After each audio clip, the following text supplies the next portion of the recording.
Welcome, my darling pretties, to our Beyond the Dawn of Business podcast for pretty empowered female entrepreneurs.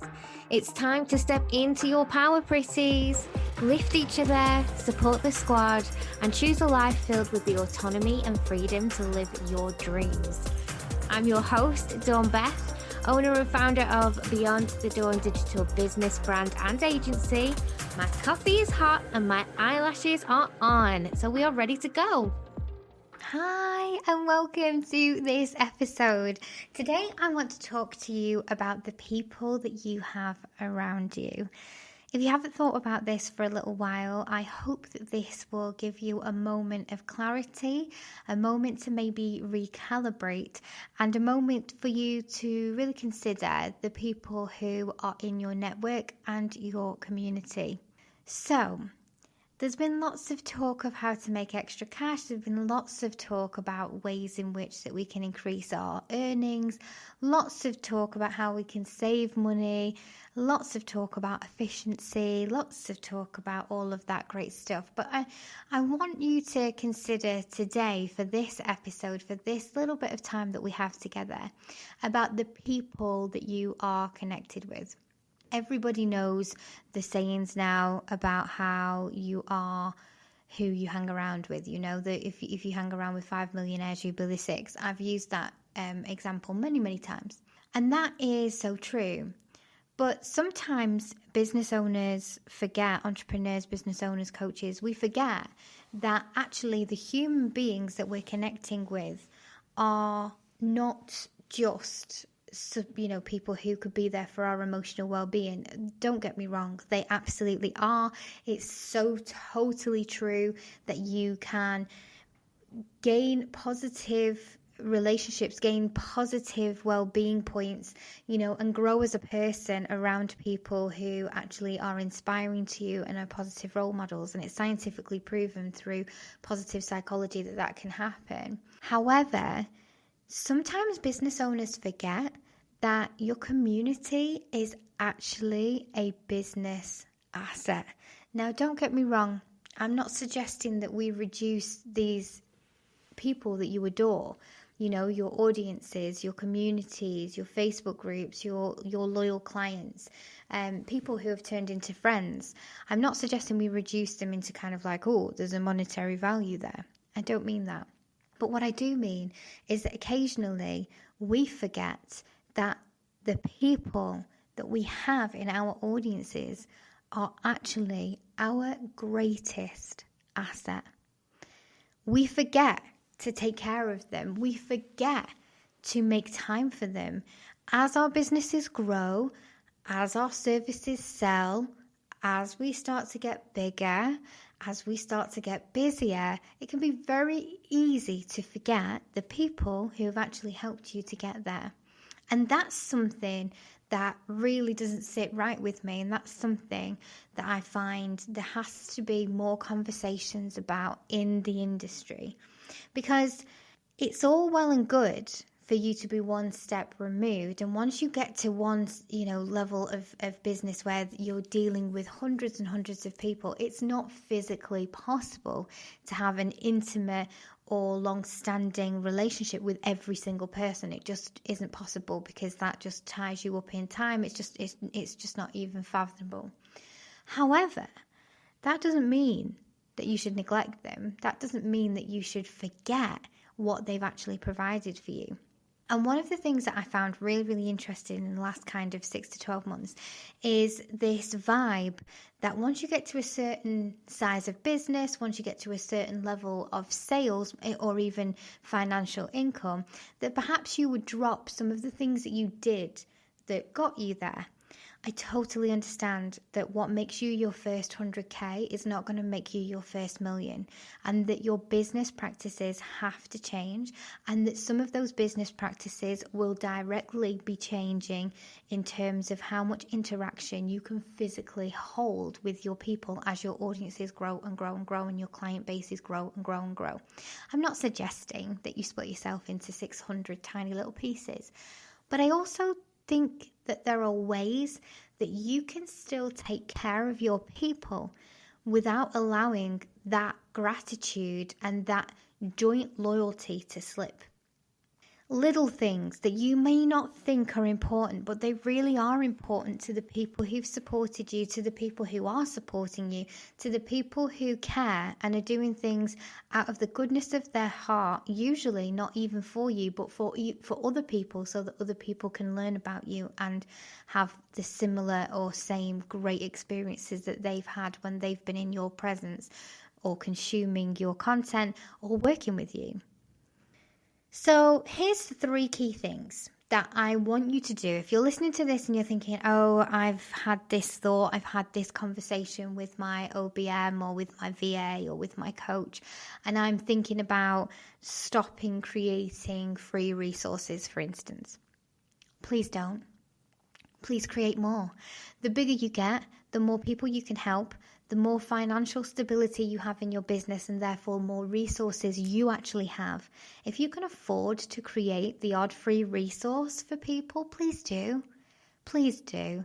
Like, it's fine to qualify leads. It's fine to be more efficient with what you are putting out. It's fine to even strip things back in order to be able to serve people better. All of that is great, but don't knock off the free resources. Don't make that freebie that's always been free since the day you started, now $19 or $7 as a bump on a tripwire, so that nobody can ever get any of your advice or support for free. Like, don't do that. That's not cool. The second thing that I want you to consider, because your community is your biggest asset, when you're selling something and you're making the decision over whether you can do discovery calls or not, I 100% understand that if you're selling a membership that's £20 a month, for instance, you're probably not going to have time to have a discovery call with a person over that.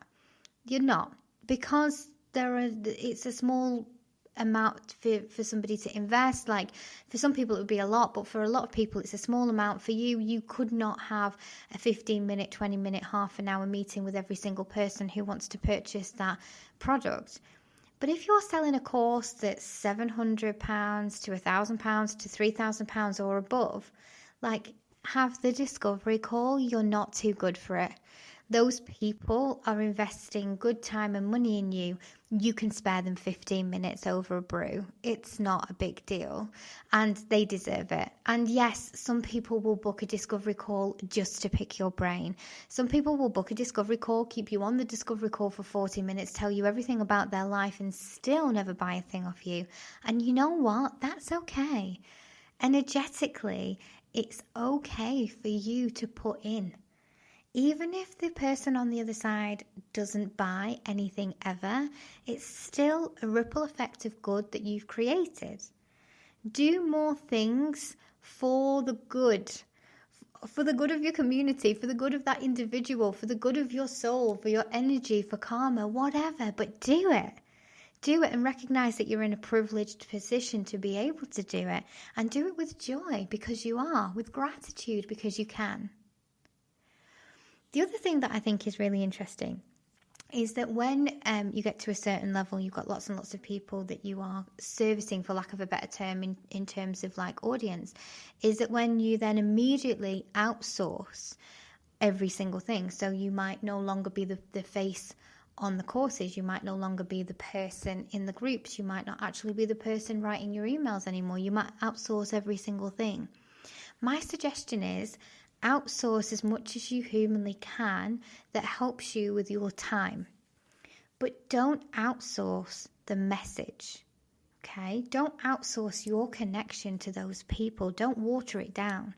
Even the highest level strategists, highest level senior social media people, highest level copywriting people, like the highest level of everything, they're still not going to be as good as you are speaking to your audience.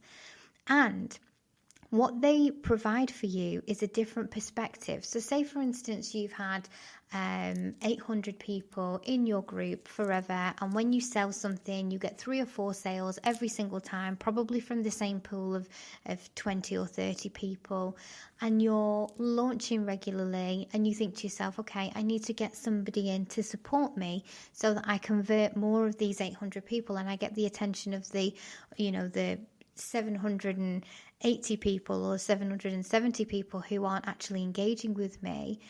So then you've got a sweet spot. You hire somebody who can provide a perspective that you can't provide, that perhaps can automate some emails or create some different captions or create a buzz or give you some understanding of a different practice that you could do to re-engage them, but with your voice, with your messaging. And what's beautiful about that is that you have to allow the expert to do their bit, but you also have to take ownership for your bit. You can't outsource the entire thing. You absolutely can't. It's never going to be as good if you do. And people will start to fall off. Things will start to water down. All of that amazing energy that brought them in, all of that amazing connection that brought them into you will start to weaken. We've seen it time and time again when we've worked with coaches and, of course, naturally advanced their business on the back of supporting them in multitude different areas of their businesses. Because if something was already working in one area and they just needed a few things tweaking, it's like an MOT, it's like a service. It's not that your situation wasn't already working, but now we've made it hum like a bird. Now it's really, really sweet as a nut. It's ready to go. The engine's ticking over and we're on our way. We're not going from 0 to 30 anymore, which is where you were before you came and worked with us. We're now going to 0 to 100, which is fantastic. But what can happen is that once they get there, they can come back to us and be like, right, okay, that's it. I'm a success. Let me wipe my hands of this, pass it over to you now. It's up to you to keep my business running for me. And we do a lot in terms of done for you stuff in the agency. We can pretty much cover your emails, cover your social media, cover your product creation, all your graphic design, build it up on your website. I mean, even record the courses, write the courses and all of that for you. We've done all of that. But we're not you. And it wouldn't matter if you went to anybody. It's not just about our agency. Anyone at all. They're not you. You've built it. You've lovingly created it. You absolutely can step out of it more than you maybe think you can right now. But also, don't completely abandon it. Don't completely abandon it. Give your people what they came for, which is a bit of you. Allow yourself to still be integrated. Do a half and half model. Work with the experts. Take their expertise on 100%. Don't allow yourself to not do that. Take those expertise on. Take them on because they know where you perhaps don't. But then also keep your own style, keep your own flavor. Your community deserves it and you built it, right? We've created this amazing community of audience members for ourselves, our pretties, you listening right now. You're amazing. I wouldn't give you up for the world. So know that is something special. Your biggest asset, not just people putting money in your back pocket, although that is lovely and we appreciate everybody who works with us. That's not really what it's about. We're collecting hearts. We're collecting great connections. We're collecting relationships. We're connecting moments, real memorable moments. There are parts of my life in the last 5 years that have been entirely momentous for me and joyous, and they've come from client interaction. They've come from the business.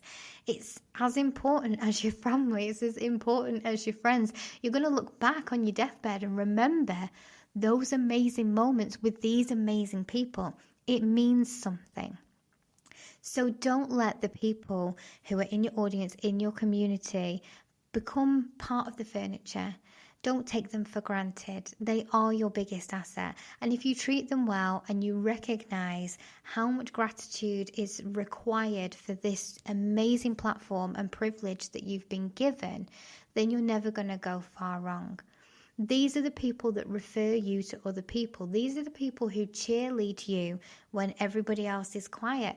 These are the people who are the first to purchase what you bring out, the first people to believe in you, the first people to shout from the rooftops about you, and the people who are secretly really grateful for you too.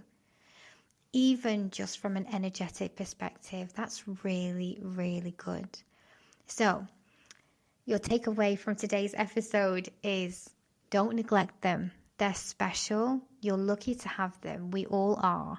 And they deserve the absolute best from you. And yes, your business is growing. That's amazing. Yes, there are more new, fresh people who don't fully know you yet.